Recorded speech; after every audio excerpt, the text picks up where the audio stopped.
Hello दीदी, आप सबको राधे राधे। आप सबको करवा चौथ की ढेर सारी शुभकामनाएं। आज मैं आप सबको करवा चौथ की कथा सुनाऊंगी।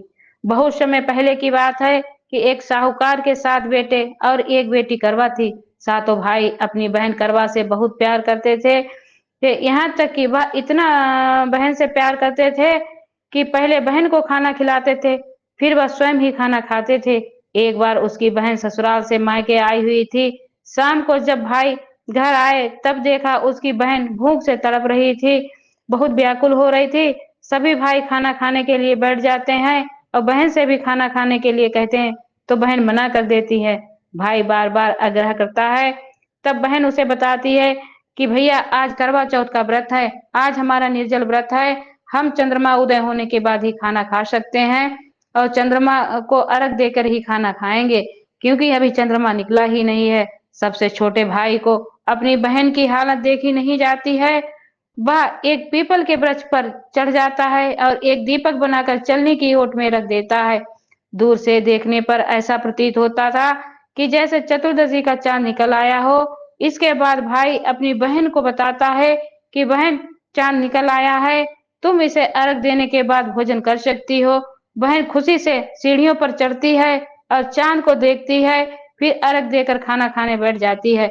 वह पहला कौर मुख में रखती है तो छींक आ जाती है और दूसरा कौर मुख में रखती है तो बाल निकल आता है। जब तीसरा कौर मुख में रखती है तो उसके पति की मृत्यु का उसे समाचार मिल जाता है। इससे करवा बहुत दुखी होती है। उसकी भाभी उसे उसकी सच्चाई से अवगत कराती है कि तुम्हारे साथ ऐसा क्यों हुआ है।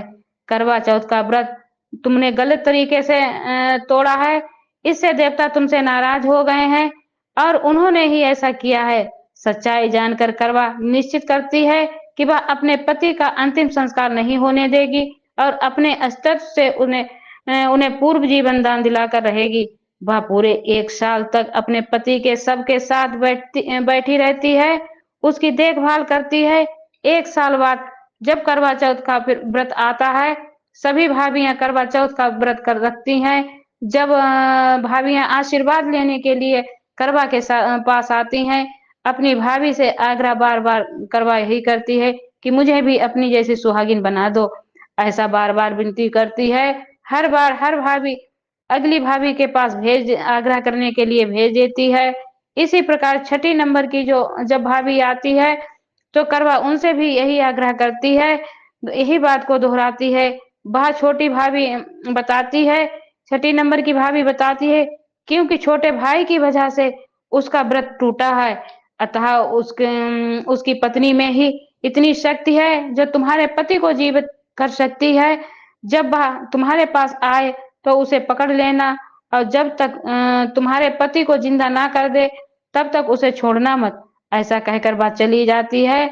और सबसे छोटी भाभी जब आती है तो वह उसे करवा आग्रह करती है, वह उसे टाल मटोल कर देती है।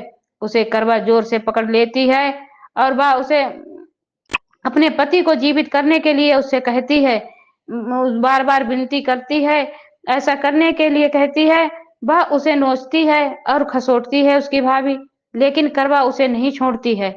अंत में उसकी छोटी भाभी उसकी तपस्या को देखकर बहुत प्रसन्न हो जाती है। वह अपनी छोटी उंगली को चीरकर उसमें से अमृत निकालकर उसके मुख में डालती है। इसी प्रकार करवा का पति पुनः राम राम कहकर उठ बढ़ता है। इसी प्रकार करवा का सुहाग पुनः जीवित हो जाता है। इसी प्रकार महागौरी गणेश जिस प्रकार सुहाग करवा को मिला है, उसी प्रकार सबको सुहाग का वरदान देना। बोलो गौरी गणेश की जय, बोलो चंद्रदेव भगवान की जय।